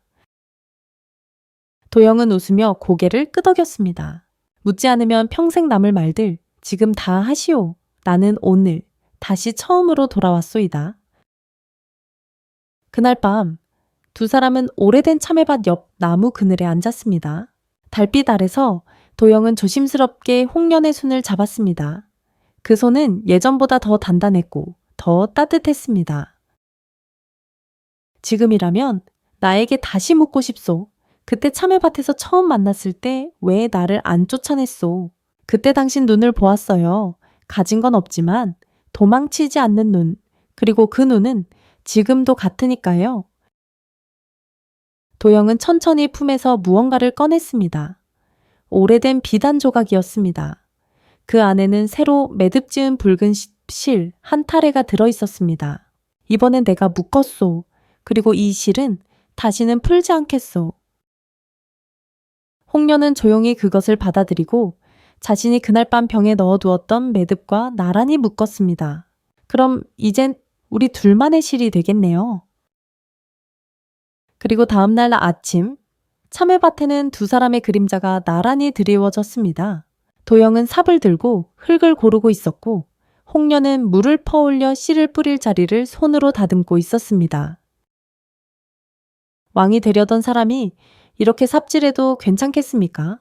왕이었을 때보다 훨씬 가치 있는 일이요. 이건 그대를 위한 씨앗이니까요. 여름 중턱, 연초는 장마가 지나고 구름 사이로 해가 들기 위해 시작한 아침.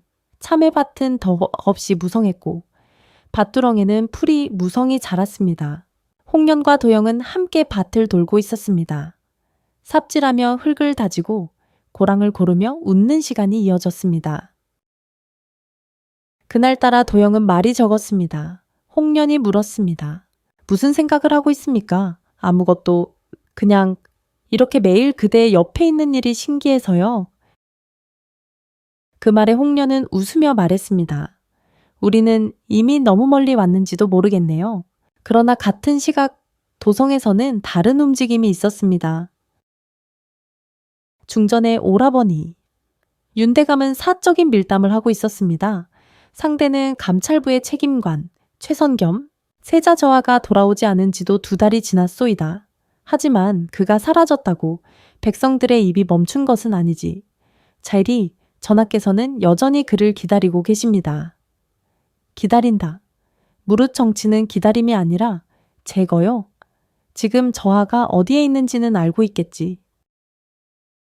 최선겸은 조용히 고개를 끄덕였습니다. 연천입니다. 과거에 잠시 거처한 한 여인과 함께라 합니다. 윤대감의 입꼬리가 비틀어졌습니다. 그 여인, 그녀가 문제요? 며칠 후 연천의 수상한 사내셋이 마을을 돌며 묻고 다니기 위해 시작했습니다. 이 근처에 도포 차림의 키 큰 사내 본 적 없소. 얼굴은 검고 말이 없으며 한 여인과 함께 산다. 들었습니다. 마을 노인들이 불편한 눈치로 속삭였습니다. 요 며칠 낮에는 밭에서 밤이면 장독대에서 그리고 소문은 빠르게 퍼졌습니다. 도성이 다시 주목하기 위해 시작했다. 세자의 이름은 아직 끝나지 않은 일이다. 홍련은 장터에서 그 이야기를 들은 뒤 말없이 장을 접고 돌아왔습니다. 그날 밤 도영이 저녁밥을 지으려는 홍련을 말렸습니다. 오늘은 내가 지을게요. 도성에서 지을 땐 늘 차려지는 밥만 먹었지만 이젠 내가 삶을 차리고 싶소. 홍련은 그 말에 웃었지만 이내 묻고 말았습니다. 그대, 우리가 얼마나 더 이렇게 지낼 수 있을까요? 도영은 말없이 그녀의 손을 쥐었습니다. 끝까지 내가 지키겠다고 했으니. 그 밤 참외밭 뒤편 산길 아래 검은 옷차림의 남자 셋이 마루 아래를 살폈습니다. 이 집이 맞다. 낮엔 밭을 돌고 밤이면 여인과 마주 앉는다지 윤대감이 말했지. 그녀만 치우면 저하는 혼자 돌아올 것이라. 내일 새벽 산불을 가장한 연막을 치자 혼란 속에 여인을 납치하고 저하는 도성으로 끌고 가면 된다. 그들의 말은 밤하늘로 스며들고 담벼락에 조용히 숨어있던 단인가 이를 듣고 있었습니다. 그 새벽 단이는 숨을 헐떡이며 홍련에 달려왔습니다. 마님, 저기 뒷산에서 수상한 사람들이 불을 낸다고 그리고 마님을 데려가려는 것 같아요. 홍련은 놀라지 않았습니다. 오히려 단단한 표정으로 말했습니다. 그럴 줄 알았다. 그녀는 도영을 깨우지 않고 조용히 손수건 하나와 도포 한 벌을 챙겼습니다. 내가 사라지면 그이는 다시 자기 길을 걸을 거야. 그리고 그래야 이 나라는 버틸 수 있을지 몰라. 그러나 도영은 이미 깨어 있었습니다. 어디로 가려고 하시오? 도성으로 돌아가야 하지 않겠습니까? 그들은 나를 치우고 싶어 해요. 그럼 내가 직접 가겠습니다. 그대가 대신 상처 입지 않게. 도영은 고개를 저었습니다. 그대 없이 나는 아무것도 안 될 것이오. 그대가 아무것도 안 되더라도 이 나라는 그대를 필요로 합니다. 나는 단지 그걸 믿고 떠나겠습니다. 그러자 도영은 품에서 한 통의 편지를 꺼냈습니다. 어젯밤에 써두었소. 그들이 다시 나를 잡으려 들 것 같아서 그는 봉인을 찍고 편지를 불 속에 던졌습니다. 나는 도성을 등졌다. 다만 그대와 함께라면 이 삶이 충분하다고 믿소. 홍련은 눈을 떴고 다시 조용히 속삭였습니다. 그럼 함께 도망가요? 새벽 4시. 연천 마을은 깊은 안개에 쌓여 있었습니다. 습기를 머금은 공기는 숨소리마저 눅눅하게 감쌌고 산등성이 너머로 희미하게 불빛이 일렁였습니다. 그 불빛은 도연의 집을 향해 다가오고 있었습니다. 불을 핑계로 한 연막작전이 시작되기 직전, 그러나 그보다 앞서 도연과 홍련은 이미 마당을 떠나 뒷길로 향하고 있었습니다. 이 길로 나가면 가을을 건너 외진 마을 하나가 나옵니다.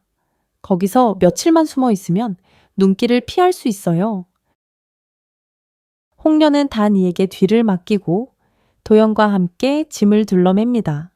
말없이 묶은 보퉁이 하나, 그 속엔 옷 몇 벌, 자수 실타래, 그리고 묵은 편지들이 담겨 있었습니다. 산길은 생각보다 험했습니다. 비에 젖은 흙은 미끄러웠고 풀숲에는 벌레들이 꿈틀거렸습니다. 하지만 두 사람은 한마디 불평도 없이 걸었습니다. 도연이 먼저 입을 열었습니다. 처음 당신을 봤을 때도 이런 새벽이었지요. 그땐 당신 손이 흙투성이었죠. 지금은 내 손이 그렇군요. 흙이 좋은 건 자꾸 묻고 닦아도 남는다는 거예요. 그게 사람 마음 같아서요. 가을을 건너던 중 갑작스레 말발굽 소리가 들려왔습니다. 거기 누구냐? 이쪽이다. 산길로 빠졌다. 홍련은 숨을 들이쉬며 도연의 손을 꽉 쥐었습니다. 이쪽으로 절벽 아래 수로가 있어요. 두 사람은 허리를 낮추고 달리기 시작했습니다. 뿌연 안개 속에서 숨이 엉켜들고 눈물인지 땀인지 알 수 없는 물방울이 눈가를 덮었습니다. 수로 입구, 돌틈 사이로 작은 틈이 있었고 도연이 몸을 숙여 홍련을 먼저 들여보냈습니다. 어서 내가 막을 테니 같이 가요. 지금 떨어지면 다시는 못 만나요. 그 순간 화살 한 발이 스쳐 지나가 도연의 어깨를 살짝 스쳤습니다. 그는 이를 악물고 수로 입구를 돌덩이로 막으며 안으로 들어왔습니다. 홍련은 손수건을 꺼내 그의 상처에 눌렀습니다. 괜찮아요. 멀지는 않았어요. 이 수로는 예전에 내가 소녀였을 때 숨바꼭질 하던 곳이었어요. 두 사람은 무릎을 꿇고 흙과 돌 사이를 기어갔습니다. 이 길 끝엔 무엇이 있습니까? 아무것도요. 아무도 오지 않는 평지 하나. 거기서부터 우린 새로 시작할 수 있어요. 새벽이 지나고 햇빛이 들기 위해 시작할 무렵 두 사람은 수로 끝에서 작은 개활지에 도달했습니다. 버려진 우물 하나, 잡초 몇 줄기. 그곳은 조용하고 아무도 없었습니다. 숨을 돌린 도연은 말했습니다. 처음으로 누구의 허락도 없이 내 삶을 결정했소. 처음으로 내가 나라를 떠났다는 걸 실감했소. 홍련은 말없이 그를 껴안았습니다. 그리고 처음으로 난 나라 없이도 살 수 있다는 걸 믿게 되었어요. 그대가 나의 나라라면 그 시각 연천의 집에는 불이 붙어 있었고 단이라는 담벼락에 피를 흘리며 쓰러져 있었습니다. 그녀는 끝내 입을 다물었고 사내들은 흔적만 남긴 채 물러났습니다. 감찰부의 최선 겸은 보고서를 윤 대감에게 전하며 말했습니다. 도연은 사라졌습니다. 그녀도 흔적도 남기지 않고 떠났습니다. 윤대감은 이를 갈며 말했습니다.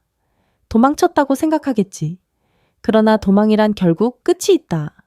우린 그 끝을 향해 다시 발을 내디딜 뿐이오. 밤, 개활지 한가운데 도연은 작은 불을 피우고 홍련은 옷을 개며 말했습니다. 이제 어디로 가죠? 남쪽으로.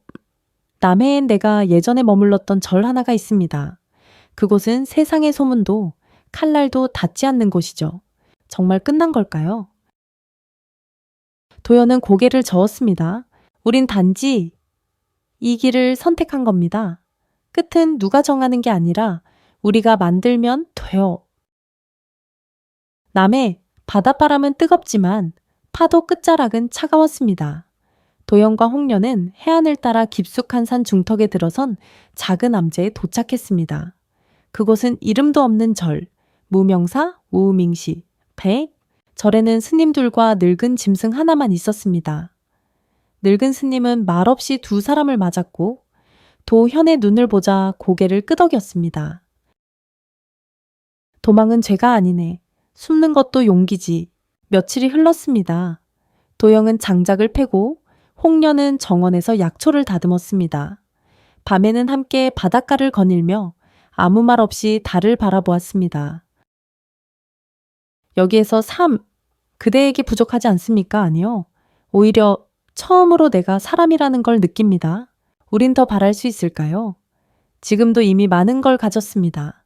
당신과 함께 있다는 것만으로도. 그날 밤, 달이 가장 둥근 밤, 홍련은 잠들지 못하고 마당에 나와 있었습니다. 바람이 불어 나무잎이 살랑일 때 도영이 뒤따라 나와 조용히 말했습니다. 그대는 여전히 불안해 하시는군요. 우이, 이름 없는 삶이 익숙해지려면 시간이 더 걸릴지도 몰라요. 그래도 난 이제 당신을 그대 하라 부를 수 있어서 다행입니다. 그 순간 멀리서 말팔굽 소리가 들려왔습니다. 두 사람은 눈빛을 나누고 조용히 담장 너머를 살폈습니다. 한 무리의 사내들이 절에 들어섰습니다. 앞장선 이는 감찰부의 최성겸이었습니다. 왕세자 도연 혹은 전세자 신분을 버리고 도망친 이는 이곳에 없소. 늙은 스님이 천천히 걸어 나왔습니다. 이곳에는 이름 있는 자가 없습니다. 다만 죄 없는 이들이 쉴 뿐이요. 그대가 그를 숨기고 있다면 그 또한 죄입니다. 최성겸은 무리에게 수색을 지시했습니다. 그 순간 도연이 조용히 문을 열고 마당으로 나왔습니다. 찾는 이가 여기 있소이다. 하지만 내가 누구인지 이젠 나도 모르겠소. 도연 저하, 폐하께선 아직도 당신을 기다리십니다. 나는 더는 저하가 아니오. 단지 한 여인을 위해 살아가는 사내일 뿐. 홍련이 뒤따라 나왔습니다. 그녀는 도연의 손을 꼭 붙잡았습니다. 그대가 가야 한다면 이 손만은 놓지 않겠습니다. 최성겸은 조용히 묻습니다. 이 선택이 나라를 버린 것입니까? 아니요. 이 선택은 내가 사람으로 남기 위한 마지막 결정이요. 최성겸은 잠시 침묵하더니 낡은 종이 한 장을 꺼내 보여주었습니다. 이건 폐하께서 쓰신 유서입니다. 나라를 지킨 이는 칼을 든 자가 아니라 사람을 버리지 않은 자였다. 도연이 그리하였다면 이미 그는 나보다 나은 왕이다. 최성겸은 조용히 고개를 숙였습니다. 폐하께선 당신이 누구보다 사람을 지킨다 믿고 계십니다. 그날 밤 두 사람은 절 뒤편 바다가 보이는 언덕에 앉아 있었습니다. 이제 도망치지 않아도 되겠네요. 그렇지만 돌아가진 않을 겁니다. 그럼 우리는 이곳에 남아있을까요? 그래요. 이 언덕에서 매년 참외꽃이 피고 지는 걸 지켜봅시다. 홍련은 조용히 고개를 기대며 말했습니다. 당신이 왕이 아니어도 이 순간만은 나에게 가장 높은 별이었어요. 가을이 오기 시작했다. 남해의 절벽 위, 바닷바람이 조금씩 선선해지고 있었다. 도연과 홍련은 여느 날처럼 절 뒤편 해안을 거닐며 나무에 걸린 빨래를 말리고 있었다.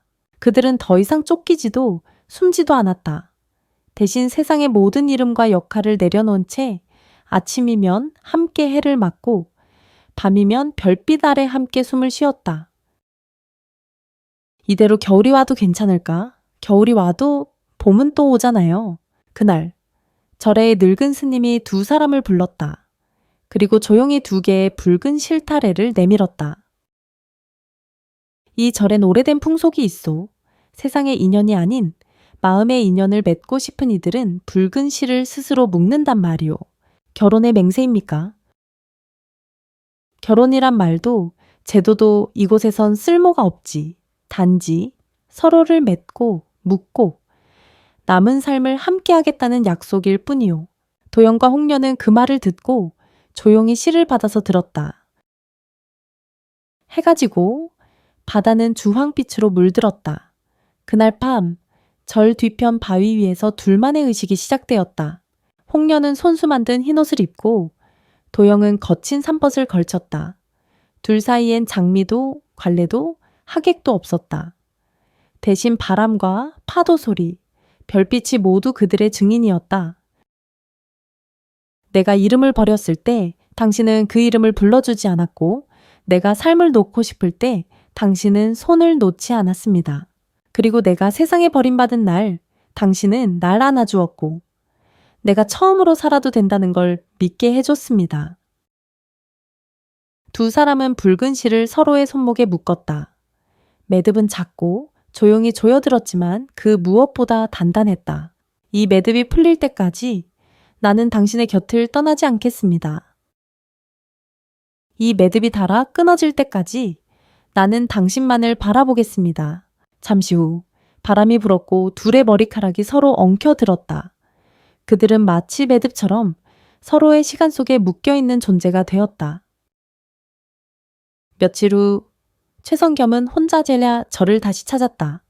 이번엔 검문도 병사도 없이 그는 그저 조용히 와서 절 옆 참나무 아래에 봉투 하나를 남기고 갔다. 이름 없는 이들을 위한 마지막 선물.